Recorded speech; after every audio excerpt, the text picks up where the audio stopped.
नून लीगी रहनुमा जावेद लतीफ़ कहते हैं कि 21 अक्टूबर को पूरे मुल्क से लोग नवाज शरीफ का इस्तकबाल करने पहुंचेंगे।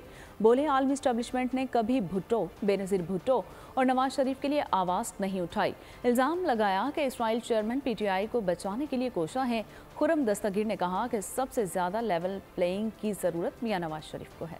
2017 का पाकिस्तान बनाने के लिए 21 अक्टूबर को इंशाल्लाह मनारे पाकिस्तान इकट्ठे हो रहे हैं। मेरा सवाल ये है कि 2017 में फल फूल रहा था, तरक्की कर रहा था पाकिस्तान, तो फिर उस वक्त चलते फलते तरक्की करते पाकिस्तान को डुबोया किसी। उनका कटहरे में एहतसाब होना चाहिए ताकि इस कौम को पता चल सके कि इनके असल मुल्ज़म कौन। हमें बहुत मुश्किल लग रहा है, हमें जिंदगी बड़ी इस वक्त कठिन और मुश्किल महसूस हो रही है। आने वाली मुस्लिम लीग नून की इंशाअल्लाह कामयाबी है जिसमें हम पाकिस्तान की तामीर करेंगे। जिस तरह आज से 10 साल पहले 2013 में मुश्किलात से निकाला था, मुश्किलात से निकालेंगे।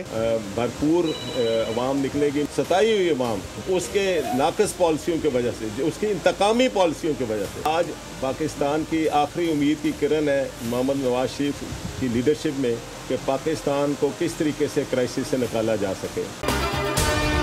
अगर आपको ये वीडियो पसंद आई है तो हमारे चैनल को सब्सक्राइब कीजिए और बेल आइकन को प्रेस कीजिए। सब्सक्राइब करें और बेल दबाएं ताकि कोई खबर रह न जाए।